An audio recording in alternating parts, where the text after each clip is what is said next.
The day my sister had me arrested was the day she thought she had won. She stole the money, planted the evidence, convinced everyone I was a criminal, and watched my life fall apart. For months, nobody believed me. Then one hidden file uncovered a shocking secret that changed everything. What happened next sent my sister from the comfort of her home to a prison cell and revealed a betrayal so twisted that even the investigators couldn't believe it. I still remember the sound of the handcuffs clicking around my wrists, not because of the metal, not because of the police officers standing around me, but because the person watching it happen was my own sister, and she was smiling. The smile disappeared the second our eyes met, replaced by a look of fake shock and concern. She even covered her mouth as if she couldn't believe what was happening. But I saw it. For a split second, I saw the truth. She wanted this, and at that moment, I had absolutely no idea why. If someone had told me years earlier that my sister would destroy my life, I would have laughed in their face. My sister, Emma, wasn't just family. She was my best friend. Growing up, we were inseparable. Our parents used to joke that we shared the same brain. We wore matching clothes, shared secrets, protected each other from bullies, and spent countless nights whispering about our dreams. I was older by 2 years, and I always felt responsible for her. Whenever she got into trouble, I stepped in. Whenever she cried, I comforted her. Whenever she failed, I encouraged her.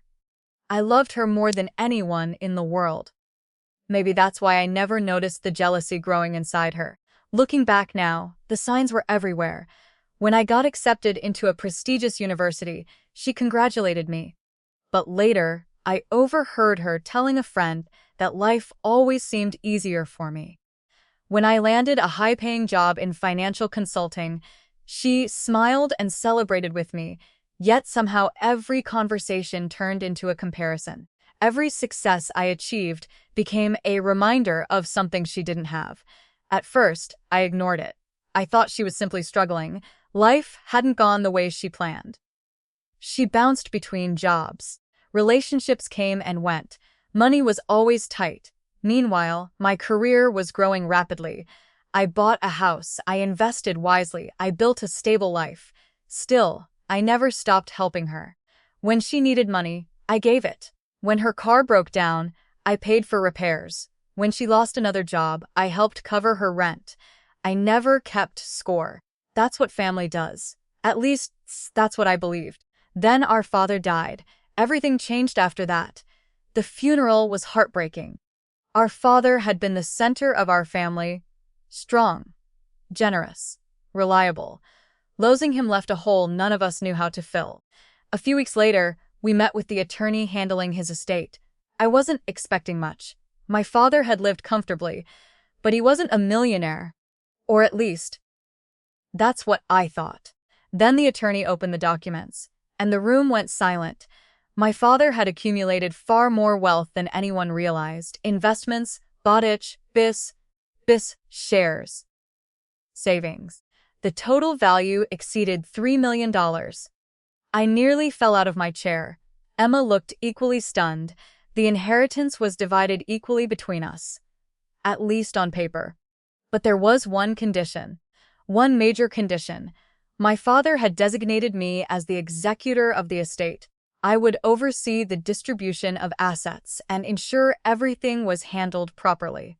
The attorney explained that my father chose me because of my financial background. It wasn't meant as favoritism. It was practicality. But when I looked at Emma, I noticed something.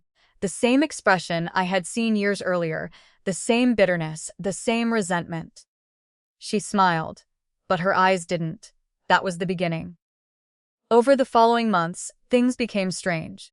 Emma constantly questioned every decision, every document, every transaction, every legal process. Even though the attorney explained everything repeatedly, she acted as if I were hiding something.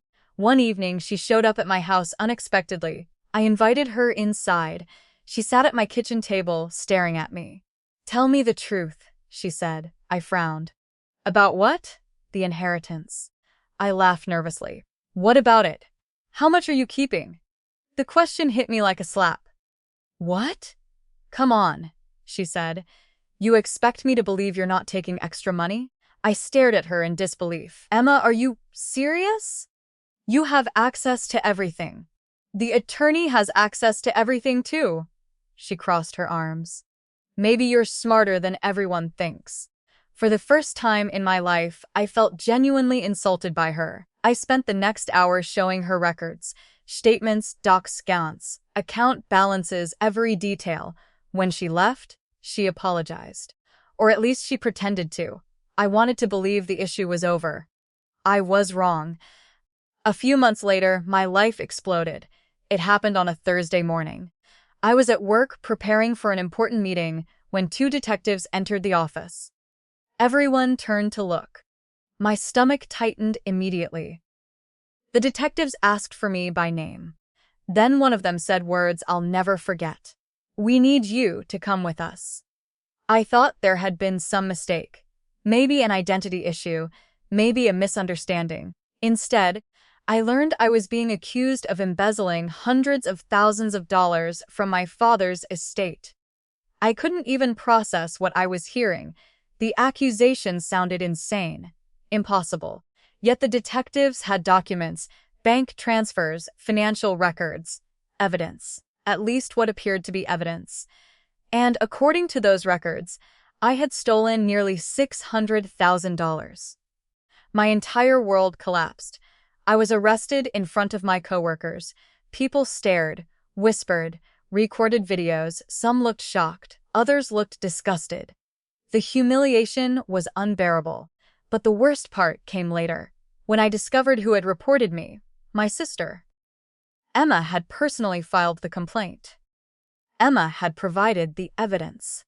Emma had convinced investigators that I was a thief. The sister I had protected my entire life had handed me over like a criminal. Sitting alone in an interrogation room, I felt something break inside me. Not anger, not yet. Just disbelief. Because no matter how many times I replayed it in my head, I couldn't understand why. I hadn't stolen anything. I hadn't betrayed her. So why was she doing this? The answer was far darker than I could have imagined. And before everything was over, the truth would destroy her life in ways neither of us could have predicted. The answer was far darker than I could have imagined. And before everything was over, the truth would destroy her life in ways neither of us could have predicted. The interrogation lasted for hours. Detectives placed stacks of documents in front of me. Bank statements, transfer records, Accusations forms, DACOs. Every piece of evidence seemed to point directly at me, at first glance. It looked airtight. My name was everywhere. My digital signatures appeared on transfer requests. My accounts allegedly received hundreds of thousands of dollars. The problem was simple. None of it was real. I kept repeating the same thing. I didn't do this. One detective leaned back in his chair. Then explain why the money trail leads to you. I can't explain something I didn't do. His expression told me he didn't believe me. By midnight, I was exhausted. My lawyer finally arrived and advised me to stop talking. For the first time in my life, I spent a night in a holding cell. The cold concrete bench felt unreal. I stared at the ceiling for hours. Every time I closed my eyes, I saw Emma's face, not the face from childhood, not the sister who used to sneak cookies into my room. The face I saw during my arrest, that brief smile, that tiny moment of satisfaction. The next morning I was released on bail, but my nightmare was only beginning. News travels fast, especially when money is involved, especially when family drama is involved. Within days, rumors spread everywhere. Former coworkers stopped calling. Friends avoided me. People online labeled me a thief before any trial had even begun. My company suspended me indefinitely. Years of hard work vanished almost overnight. I felt like I was drowning. The only person who stood beside me was Daniel, my closest friend since college. When everyone else disappeared, Daniel showed up at my door carrying coffee and legal contacts. "You know what bothers me?" he said. What? Your sister reported you before confronting you. I looked up. What do you mean? If she truly believed you stole money, wouldn't she have demanded answers first? I thought about it. He was right. Emma hadn't called, hadn't questioned me, hadn't even warned me. She had gone straight to the authorities, almost as if she had wanted the maximum damage possible. That realization made my stomach twist. For the next several weeks, my lawyer and I reviewed every piece of evidence. The deeper we dug, the stranger things became.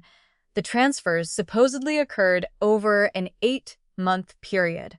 Yet, some of the timestamps didn't make sense. Certain transactions happened while I was attending conferences in other states. Others were approved from devices I had never used. The inconsistencies were subtle, easy to miss, but they existed. Then we found something even more interesting. One of the accounts receiving stolen funds wasn't actually mine. It was an account created under a shell company. Someone had intentionally designed the paperwork to make it appear connected to me. My lawyer's eyes lit up. This changes everything. For the first time in months, I felt hope. A forensic financial investigator was hired. His job was simple: follow every dollar, no assumptions, no shortcuts. Just facts. Weeks passed. Then one evening he called. His voice sounded excited. I think we found something.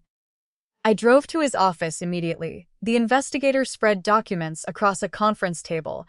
There were dozens of them. Maybe 100. Lines connected names, accounts, transfers, and businesses. At first, it looked like chaos. Then he pointed to a specific account. This is where the money actually went. I frowned. Whose account is that? He slid another document toward me. When I saw the name, my blood turned to ice. Emma. I stared at the paper, certain I was reading it wrong. But I wasn't. The account belonged to my sister, not directly. She had hidden it through multiple entities, but eventually the trail led back to her. The room spun. I sat down slowly. No, the investigator nodded. I'm afraid so. I couldn't speak. For months I had tried to understand why she accused me. Now I knew. Because she was the thief. And she needed someone else to take the fall. The truth should have made me feel relieved. Instead, I felt sick, because proving it would mean destroying the last pieces of my family. My lawyer wasted no time. Additional subpoenas were filed. More records were obtained, more evidence surfaced. The picture became clearer every week. Emma had been planning this for nearly a year, long before my arrest, long before the accusations. Long before anyone suspected anything. She had secretly opened companies, created accounts, forged documentation, manipulated records. Then she slowly moved money from the estate. Not enough to trigger immediate alarms. Just enough to accumulate a fortune. And when she feared discovery, she framed me. Every detail had been carefully designed. Every document had been crafted to point toward me. The level of planning was terrifying. This wasn't a mistake. This wasn't desperation. This was betrayal on a scale I never imagined possible. The final confirmation arrived 3 weeks later. Security footage. The investigator obtained video from a private bank branch. The footage showed Emma accessing a safe deposit box connected to one of the shell companies. The timestamp matched several fraudulent transactions. There was no denying it anymore. We had her. I expected to feel victorious. Instead, I sat alone in my living room and cried, because no matter what she had done, she was still my sister, the girl who once held my hand crossing busy streets, the girl who laughed with me at family dinners, the girl I would have sacrificed anything to protect. And now I was preparing evidence that could send her to prison. The confrontation happened sooner than expected. Emma appeared at my house one rainy evening. She looked nervous, restless, almost frightened. The moment I opened the door, I knew something had changed. "Can we talk?" she asked. I stepped aside. She entered slowly. For several seconds, neither of us spoke. Then she looked at me. "You've been investigating." It wasn't a question. I nodded. Her face turned pale. Emma. Silence. Why? Tears formed in her eyes, but I no longer trusted them. Not after everything. Not after the lies. Not after the months of hell. Why did you do it? I repeated. She looked away. At first she refused to answer. Then the truth started pouring out. Years of jealousy, years of resentment, years of comparing her life to mine. She believed our parents favored me. She believed I received opportunities she never had. She believed the inheritance should have been hers, not half. All of it. Every word felt like another knife, because I realized she hadn't hated me recently. She had hated me for years, maybe decades. She simply hid it well. I deserved that money, she said. I couldn't believe what I was hearing. You deserved to destroy my life? Her voice cracked. I didn't think it would go this far. I laughed bitterly. Really? She started crying harder. But for the first time I felt nothing. No sympathy. No compassion. Just emptiness. Then she said something that shocked me. They'll never prove it. The confidence in her voice was unmistakable.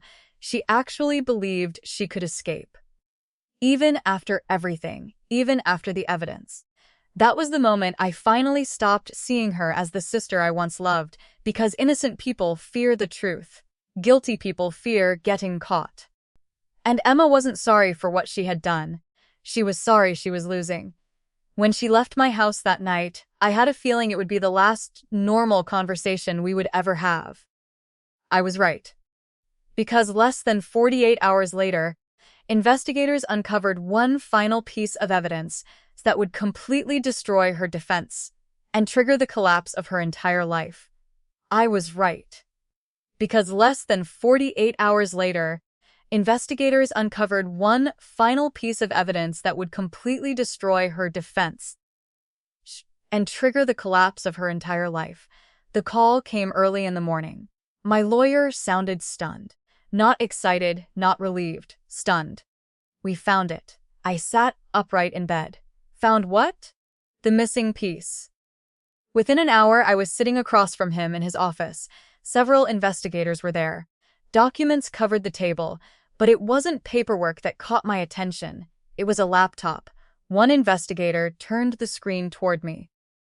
What you're about to see came from a cloud backup. My stomach tightened. The screen displayed hundreds of files, folders, masts, spreadsheets, financial records. Then he opened one specific document, and my heart nearly stopped. It was a detailed plan, a literal plan. Emma had written everything down: dates, accounts, transfer schedules, fake evidence, potential risks, ways to redirect suspicion. Even my name appeared repeatedly. One section was labeled blame strategy. I felt physically sick. The investigator continued scrolling. The deeper he went, the worse it became. Emma hadn't acted alone. She had recruited her boyfriend, Ryan. Together they created fake companies, forged authorization forms, manipulated records, and discussed how to make investigators focus entirely on me. Then came the most devastating file of all. A private journal. At first I didn't want to read it. Then curiosity won. The entries stretched back years, far before my father's death, far before the inheritance. One entry read, "Everyone thinks she's perfect. Mom, Dad, friends, employers. I am always second." Another entry, "One day she'll know what it feels like to lose everything." Then another and another. The resentment wasn't temporary. It wasn't emotional. It was obsession. For years she had been keeping score: every promotion, every compliment, every achievement, every success. While I thought I had a loving sister, she had been quietly building a list of grievances against me. By the time I finished reading, I felt numb. Not angry, not shocked. Just empty, because the sister I remembered didn't exist anymore. Maybe she hadn't existed for a long time. The investigation moved rapidly after that. Arrest warrants were issued. Ryan was arrested first. Unlike Emma, he broke almost immediately. The moment investigators confronted him with evidence, he started talking, and once he started, he never stopped. He confessed to everything, every transfer, every forged document, every fake email, every shell company. Most importantly, he confirmed that the entire scheme was Emma's idea, not his, hers. The statement was devastating for Emma, for my family, for everyone. When investigators arrested her, she still tried to deny everything, even with overwhelming evidence, even with Ryan's confession, even with her own files. She claimed she was being framed. The irony was almost unbearable. Months earlier, she had used the exact same accusation against me. Now she was making it herself. But nobody believed her. The case collapsed almost immediately. Charges against me were dropped. Every single one. Officially. Completely. The district attorney publicly cleared my name. The relief should have felt incredible. Instead, it felt strangely hollow. Because being proven innocent doesn't erase what happened. It doesn't erase humiliation. It doesn't erase sleepless nights. It doesn't erase betrayal. My job eventually reinstated me. Friends slowly returned. Some apologized. Others pretended nothing had happened. I learned who truly cared about me during that period, and who didn't. But while my life was beginning to recover, Emma's was falling apart. The criminal charges were severe: fraud, forgery, financial theft, obstruction, conspiracy. The list seemed endless. Her boyfriend accepted a plea deal. In exchange for cooperation, his sentence was reduced. Emma refused. She insisted on fighting. The trial began almost a year after my arrest. Walking into that courtroom was one of the hardest things I've ever done. I wasn't there as a defendant anymore. I was there as a witness. The roles had reversed. And somehow that felt even worse. When I saw Emma sitting at the defense table, she looked completely different. Older, exhausted, broken. The confidence was gone. The arrogance had disappeared. For a brief moment, I saw traces of my old sister, the sister I once loved. Then the proceedings started, and reality returned. The prosecution presented evidence for days. Every document, every transfer, every message, every confession, one by one, piece by piece. The story became impossible to dispute. The jury watched attentively. Many looked horrified. Some looked angry. Others simply looked sad. The most devastating moment came when prosecutors displayed excerpts from her private journal. The courtroom fell silent. Those words revealed more than any financial record ever could. They revealed motive, jealousy, bitterness, hatred, years of it. I glanced toward Emma. She couldn't even look up. Her head remained lowered. For the first time, I wondered if she finally understood what she had done. Not the crime, the damage, the destruction, the lives she shattered, including her own. When it was my turn to testify, I walked to the witness stand with shaking hands. The prosecutor asked simple questions about our childhood, our family, the inheritance, the accusation, the arrest. At one point, he asked, "Did you ever suspect your sister would do this?" I swallowed hard. No. The courtroom became completely silent. I continued. She was the last person on earth I would have suspected. Even now, remembering those words hurts because they were true. The jury deliberated less than 6 hours. 6 hours, that's all it took after months of evidence and years of planning. 6 hours. The verdict was guilty on nearly every charge. The moment it was announced, Emma started crying. Not quietly, not softly. She completely broke down. The woman who had spent years plotting against me finally realized there was no escape, no backup plan, no manipulation, no lie left to tell. Just consequences. The judge sentenced her several months later. As the sentence was read, our mother began sobbing. That sound hurt more than anything, more than the arrest, more than the accusations, more than the trial. Because regardless of what Emma had done, she was still her daughter. Watching a mother lose one child to prison while nearly losing another to betrayal is something no family should experience. After sentencing, I expected to feel victorious. I didn't. There was no celebration, no triumph, no satisfaction, just sadness. deep sadness. Because karma isn't always satisfying when it involves someone you once loved. A few weeks later, I received a letter. The return address immediately caught my attention. Prison Emma. I stared at the envelope for nearly an hour before opening it. Inside was a handwritten apology. The first genuine apology she had ever given me. She admitted everything: the jealousy, the resentment, the lies, the manipulation, the greed. She said that every decision felt justified at the time, until she lost everything: her freedom, her relationship, her reputation, her future. Only then did she understand what she had done. The final paragraph was the hardest to read. It said, "You spent your whole life protecting me. I spent years trying to beat you in a competition that only existed in my head. By the time I realized it, I had already destroyed the only person who truly loved me." I read those words several times. Then I folded the letter and put it away. I never replied. Not because I hated her. Not because I wanted revenge. But because some wounds are too deep for words. Years have passed since then. My life is stable again. I rebuilt my career. I rebuilt my reputation. I rebuilt myself. But every now and then, I think about that day when handcuffs closed around my wrists and my sister watched from across the room. Back then, I thought she had won. I thought my life was over. I thought the truth would never come out. I was wrong, because lies can survive for a while, manipulation can survive for a while, even betrayal can survive for a while, but eventually the truth arrives.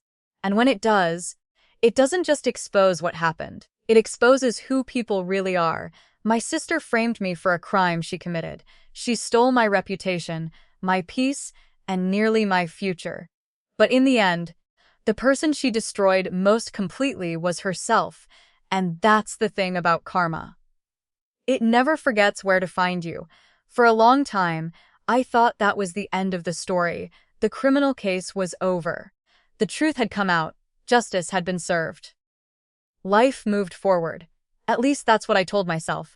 But some endings aren't really endings. They're just quieter chapters. About a year after Emma was sentenced, I received another letter. This one was different. Shorter. More personal. She didn't talk about the case. She didn't ask for forgiveness. Instead, she told me something I wasn't expecting. Mom was sick. I immediately called my mother. At first, she tried to downplay everything. But eventually the truth came out. The stress of the past few years had taken a serious toll on her health. Doctor visits had become frequent. Treatments had started. The woman who once seemed indestructible suddenly sounded fragile. And despite everything that had happened, she still worried more about her children than herself.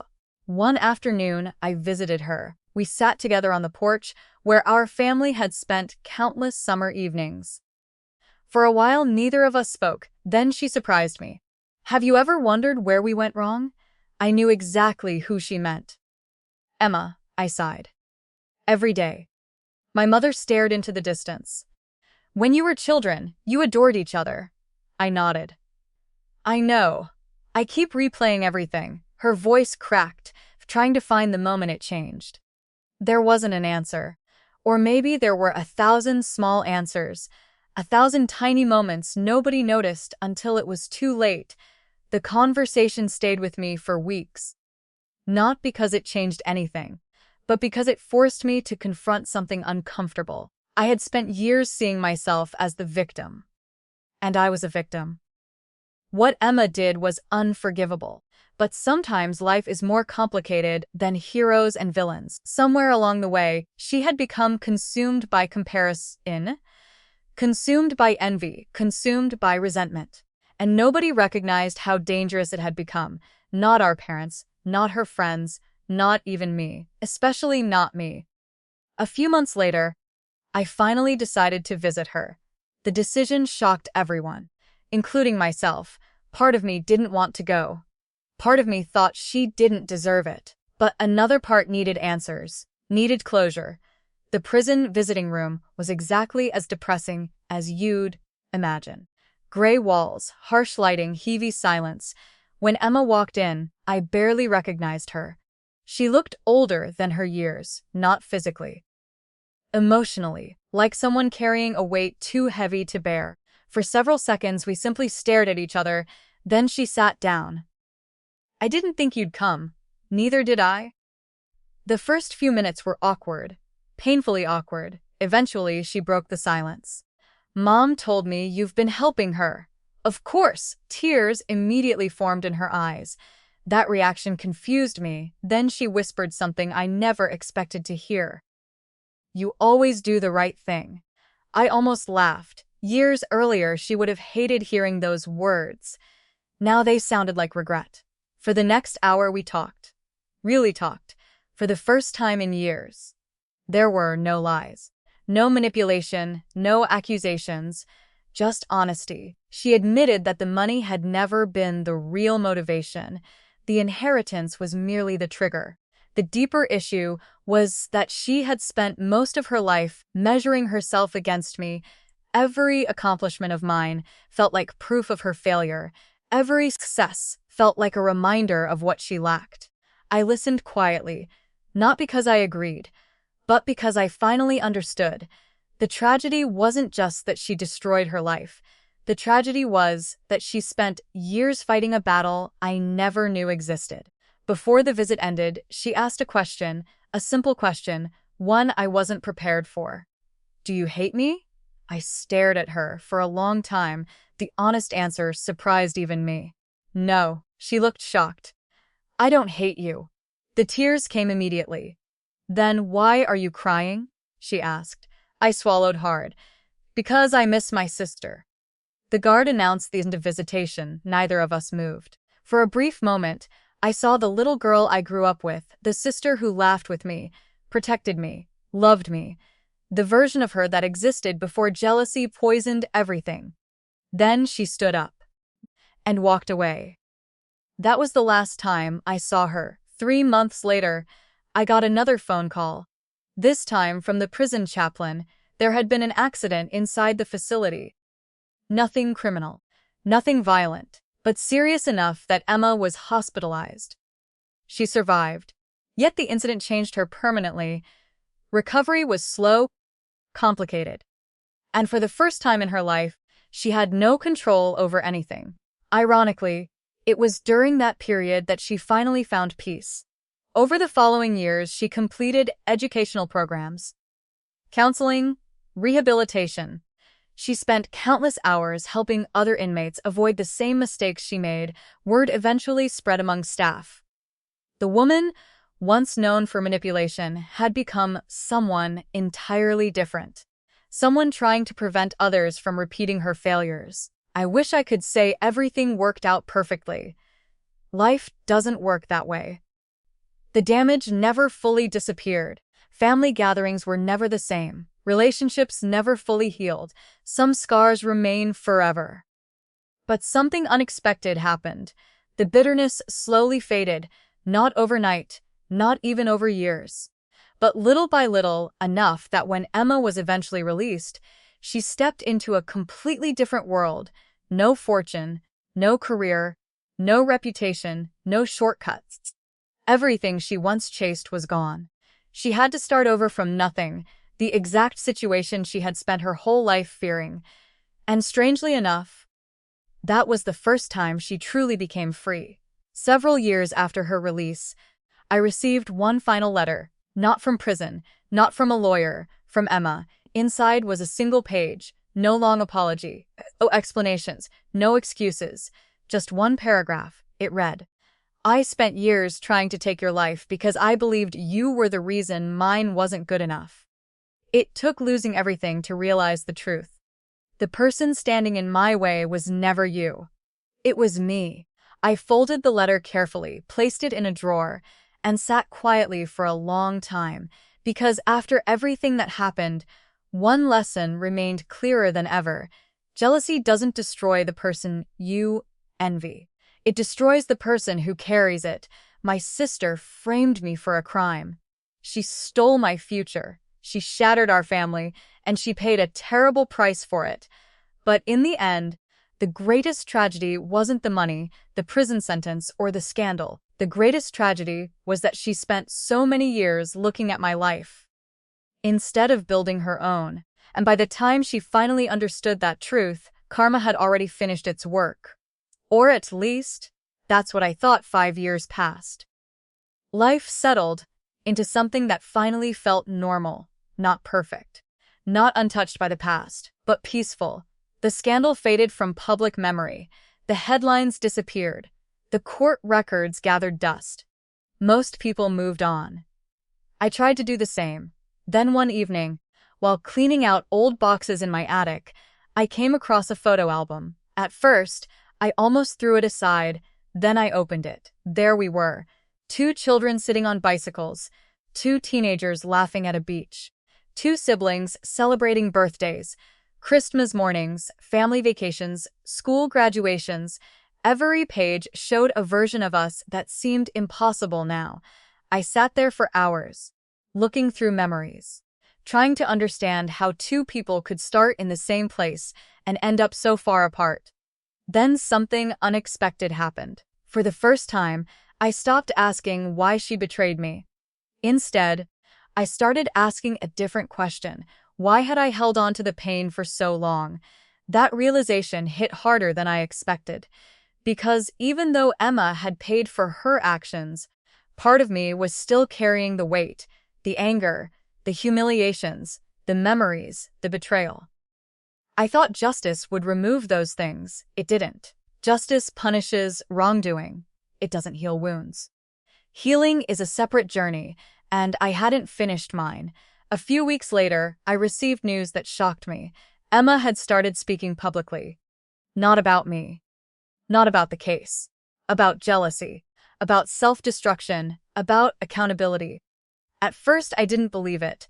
Then Daniel sent me a video. I watched reluctantly. There she was, standing in front of a small community group. No fancy stage. No cameras.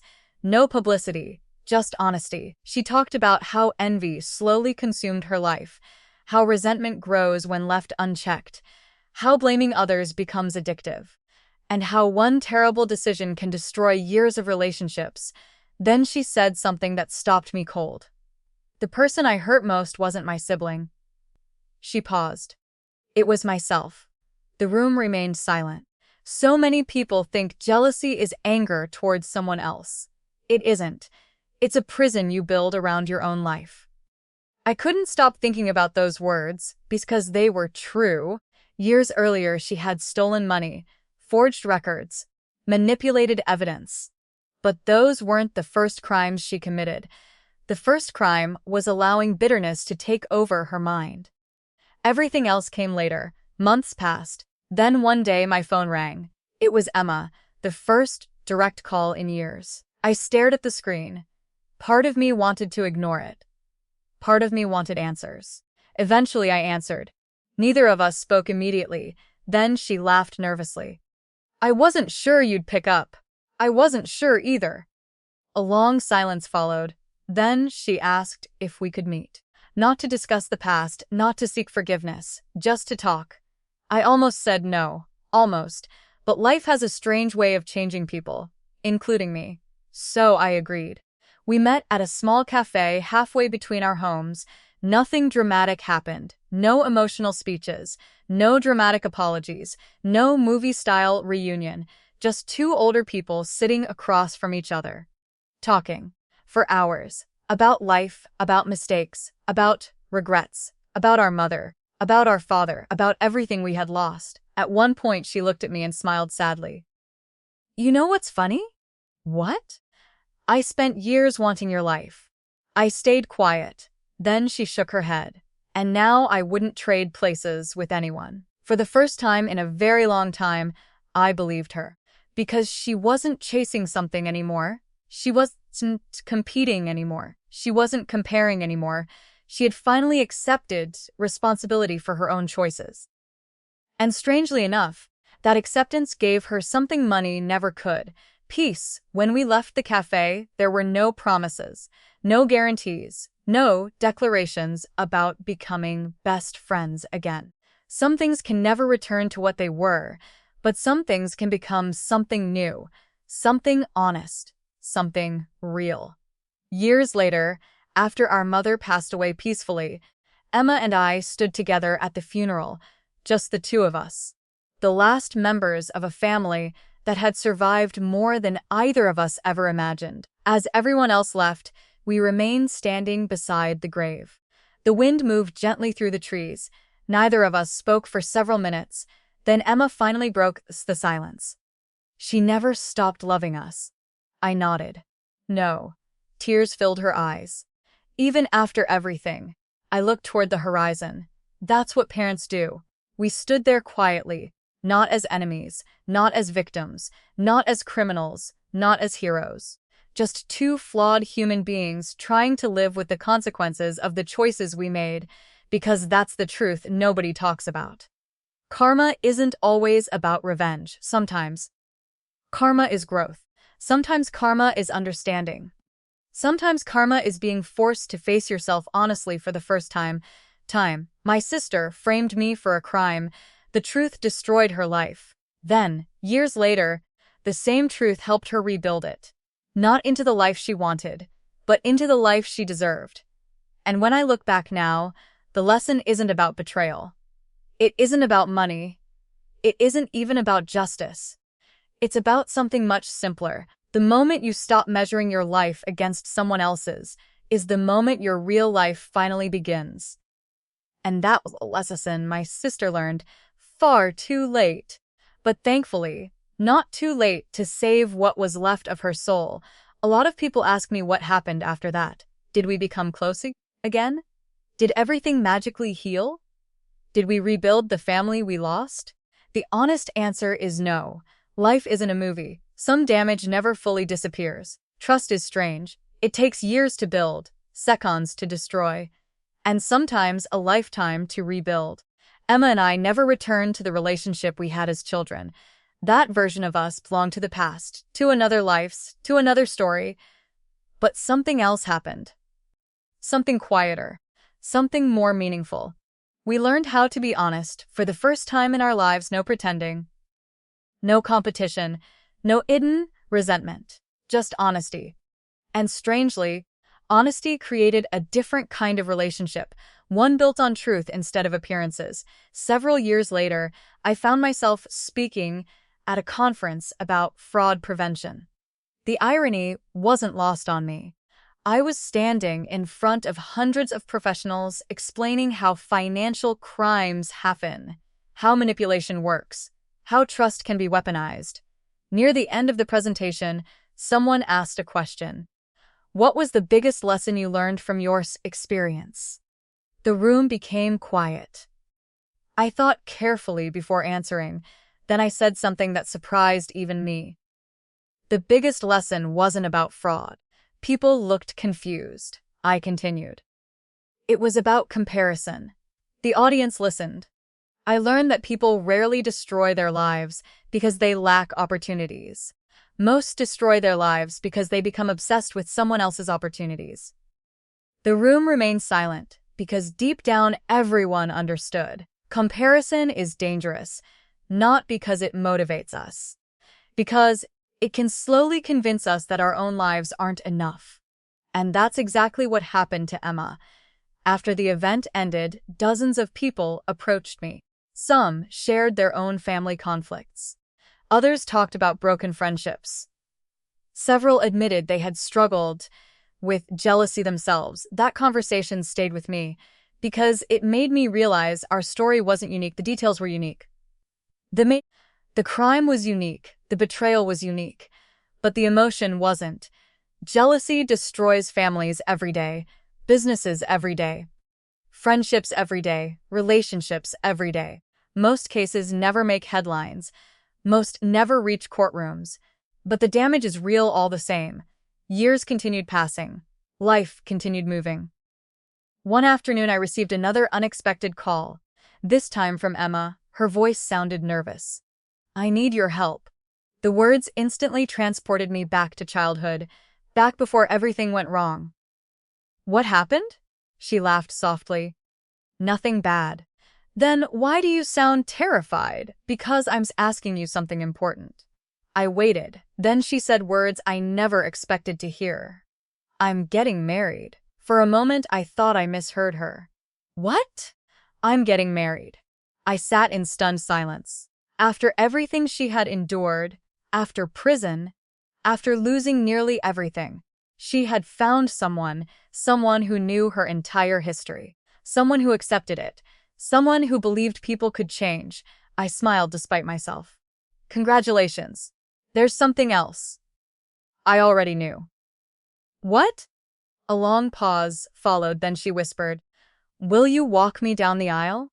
The question hit me harder than any courtroom testimony ever had, because it wasn't really about a wedding. It was about trust, the very thing she had shattered years earlier. For several seconds, I couldn't speak. Then I looked out the window, thought about our father, thought about our mother, thought about everything we'd survived, and finally I answered. Yes. The wedding was small, still, nothing extravagant, exactly the way she wanted it. When the day arrived, I stood beside her before the ceremony. She looked terrified. I laughed. You look like you're about to face another trial. She rolled her eyes. This is worse. For the first time in years, we both laughed together. A genuine laugh. Not forced, not awkward, real.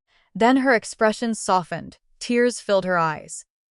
You know, she said quietly, there was a time I thought you would never speak to me again. I looked at her. There was a time I thought that too. She nodded. Then she said something I'll never forget. Thank you for giving me a second chance. I shook my head. No! What? A second chance is something you earned. Her eyes widened. Because it was true. Forgiveness can be offered. Trust cannot. Trust must be rebuilt. Brick by brick. Day by day. Year by year. And she had spent years doing exactly that. The ceremony began shortly afterward. As I walked her down the aisle, I glanced toward the sky. For a brief moment, I imagined our parents watching, maybe smiling, maybe finally at peace. And for the first time in decades, I felt something I never expected to feel again. Closure, not because the past disappeared, not because the pain vanished, but because the story no longer controlled us. The betrayal had shaped our lives, yet it no longer defined them. Years later, when people hear what happened between my sister and me, they usually expect a story about revenge, a story about punishment, a story about karma destroying someone's life. And yes, that happened. The truth destroyed her life. It exposed every lie. It took away everything she thought she wanted. But that's only half the story. The other half is much harder to understand.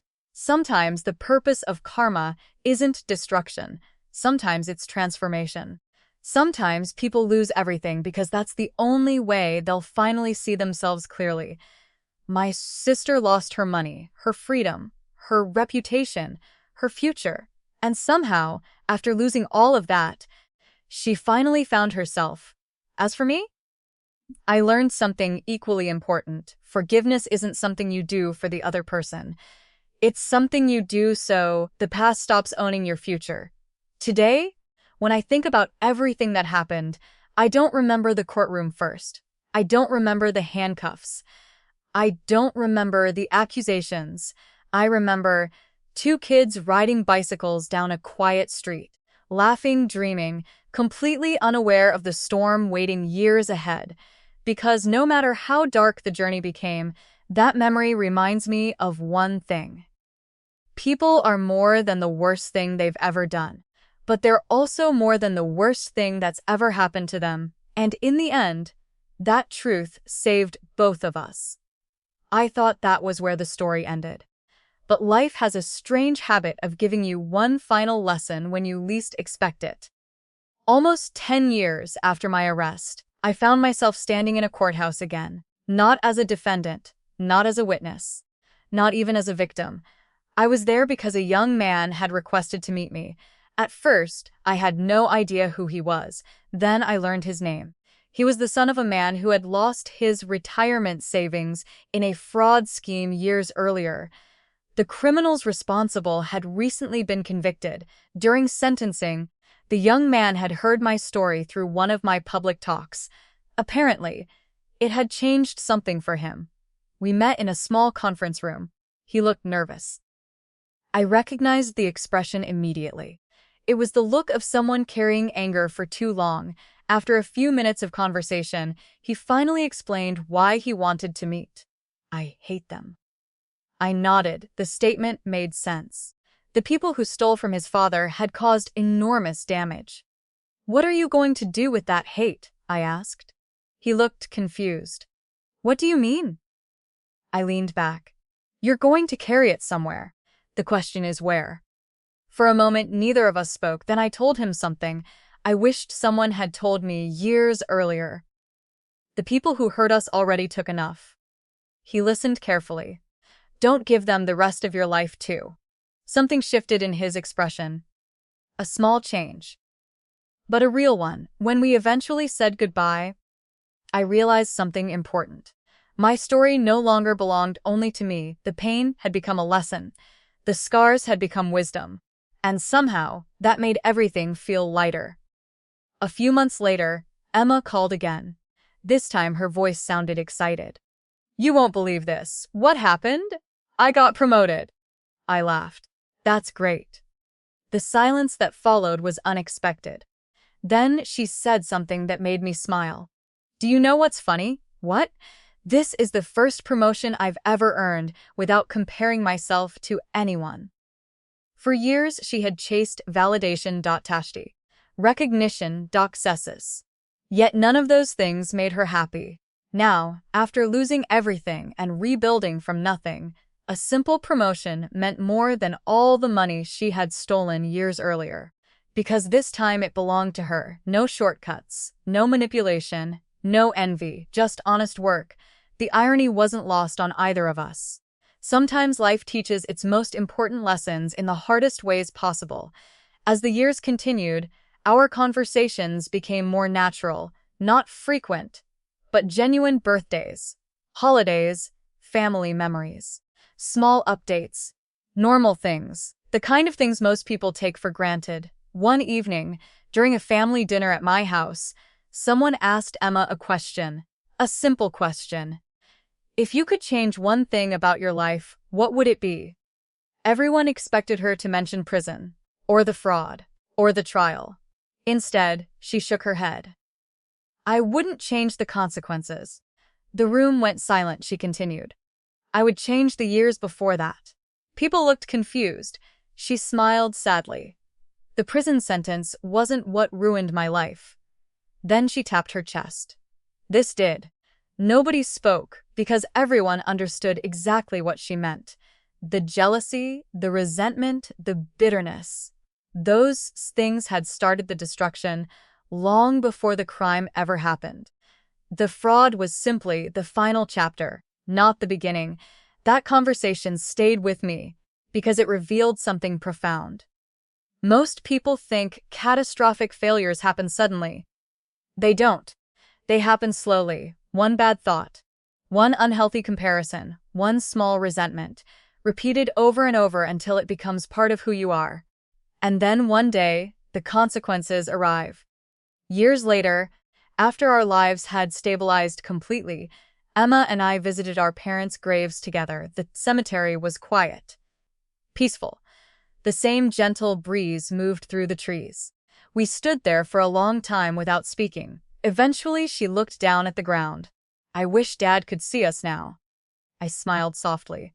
I think he can. She laughed through tears. You always say that.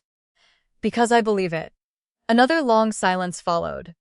Then she asked a question, the final question about our past. Do you think they would forgive me? I looked at the gravestones, then at my sister. The woman standing beside me was nothing like the person who framed me years earlier. That person had disappeared long ago, not because time passed, because she changed, truly changed. I nodded slowly. Yes. Her eyes filled with tears. You really think so? I do. She wiped her face, then she smiled. A real smile, not the fake smile she wore during my arrest, not the bitter smile fueled by envy, just peace. Pure peace. As we walked back toward our cars, I realized something. The title of our story had always been wrong. For years, I told people my sister framed me for a crime and the truth destroyed her life. But that wasn't entirely accurate. The truth did destroy her old life, the life built on lies. The life built on comparison, the life built on jealousy.